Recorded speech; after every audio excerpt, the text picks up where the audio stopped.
What is going on in the Boise housing market as we wrap up March of 2023? Well, it's been an interesting month for sure, from the bank crisis to rate volatility to ramping up of multiple offers. So let's dig in and see what springs up. I'm Summer Aston, a realtor in the beautiful Boise, Idaho area, and my team and I are here to help you buy and sell homes and help educate you about the Boise housing market so you can be informed buyers and sellers. And while we've all been enduring this long winter, it hasn't been super cold, but we did hit a record of number of days under 60 degrees since 1899. So it's just been a longer winter.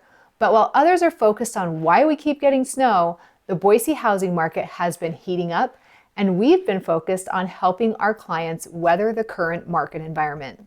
Let's start with some market data first.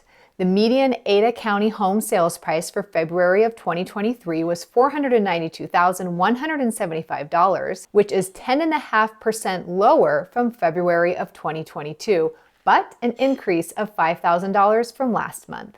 Our home sales jumped up 40% month over month, with new construction sales being up 25% from January and up 3% overall from February of 2022. So with the month-over-month increase in median price and the increase in home sales, did our Boise housing market bottom out? Only time will tell, of course. I do want to point something out regarding average home prices. There is a misunderstanding on what that data means.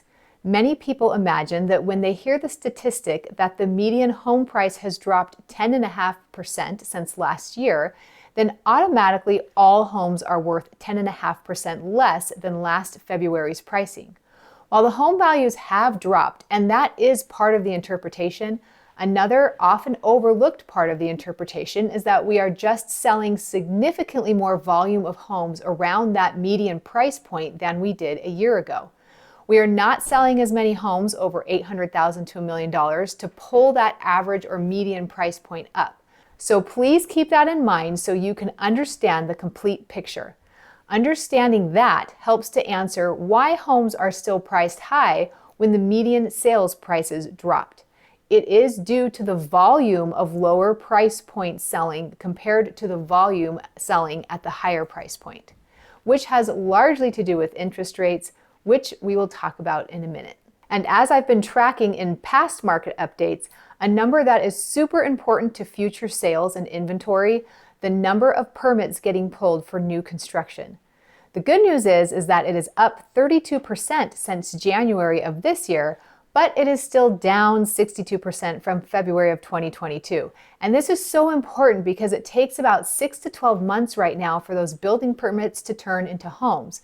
So if we have 62% fewer new construction homes coming on the market, that means significantly fewer spec homes will be available for move-in ready purchase, which means that we will have much less inventory. And it is exactly that low inventory that is keeping home prices up.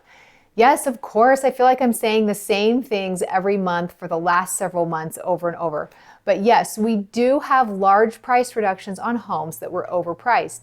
But we are also back to many multiple offers in some cases.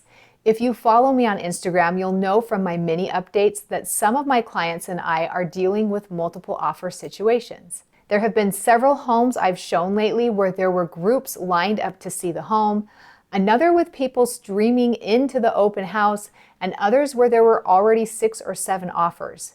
And these are not amazingly beautiful, one-of-a-kind homes.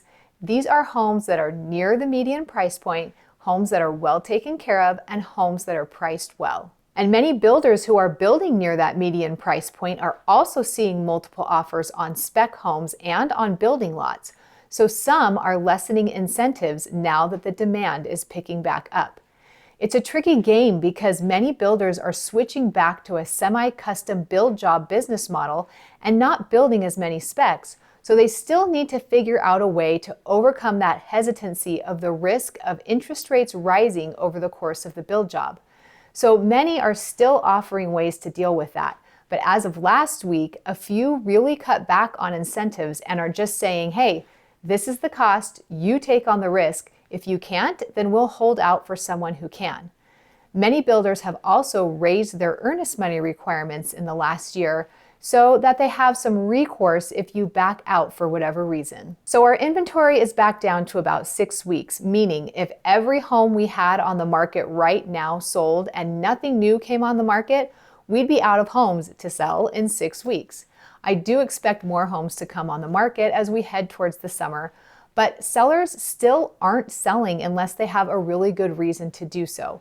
People moving up to new homes used to make up a good portion of the home sales and put more homes on the market. But with lower new construction inventory coupled with the higher interest rates, it's pretty unmotivating for a seller to move into a new home and lose a 2.5% rate for a 6.5% rate.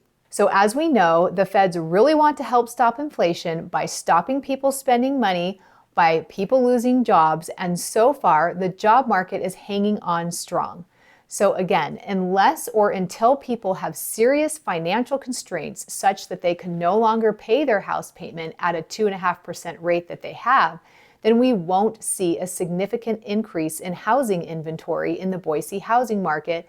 And even then, I think many people will find a way to make it work, since rent is most likely more than their current mortgage. The interest rates at the end of February topped out at just over 7% for an average conventional 30-year fixed rate.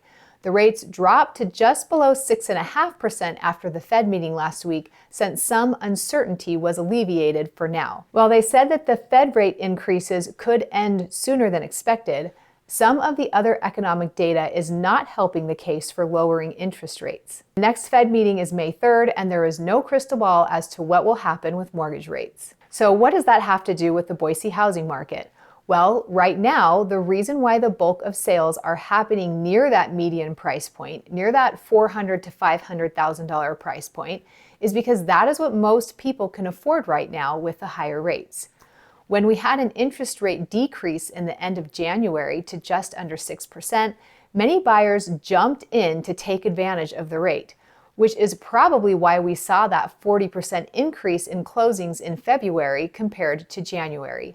So what that tells us is that if our interest rates drop below 6%, demand will increase on our already low inventory. If interest rates go up above 7% again, demand will decrease. Inventory will also decrease as less people will want to sell, and things will slow way down. Sellers and builders will have to offer rate buy-down incentives to keep things moving along. So it's an interesting time of it being a pretty good time to sell your home. Most people can still get a significant amount of equity out of it, but then you have to deal with a higher interest rate on the buying side if you aren't a cash buyer. As a buyer, it's actually still a good time to buy in that sellers and builders have mostly accepted that they will need to offer some closing cost assistance so buyers can buy down their rate to make the house more affordable. Unless, of course, it is a multiple offer situation. And as I've said before, please be so very cautious about choosing to rent when you can purchase a home. I am very concerned that it will become more difficult to purchase a home in the future. And I can tell you that if rates ever come down, coinciding with home prices coming down, there are tons of cash buyers and investors waiting on the sideline for just that moment, and it will be incredibly hard to compete. Owning a home is a long-term investment and should be seen as such. You purchase when you need to, you ride out the ups and downs, refinance when you can, and little by little, you will be growing your long-term wealth. So what will April of 2023 hold for the Boise housing market? Well, hopefully warmer weather and sunnier days. And starting off April, we have about a 6.5% interest rate, lowering inventory, increasing buyer demand, and some unrealistic sellers still lowering prices from starting way too high. So much as we were in March, we are weebling and wobbling between spectrums, and sellers, buyers, and builders will have to continue to respond in creative ways to keep things moving forward. We are in a unique housing market with many factors influencing it that haven't been seen before. And it makes sense. We just went through a couple of years of completely new experiences, and now we are dealing with the fallout in a world where many things have changed. One thing is for sure, people will always need to buy and sell homes, and my team and I are here to help you when you are ready. We are happy to have a consultation to help you know what's best for you. So contact us at the website, summerastonrealestate.com. You can sign up for the monthly newsletter there, get a relocation guide, a tour map, and tons of other information. Follow us on Instagram for more info about the Boise housing market and information about living in Boise. You can go to the links down below to get access to a lot of those things. And I'm so glad that you shared your time with me today. Thank you so much for watching, and I'll see you next time.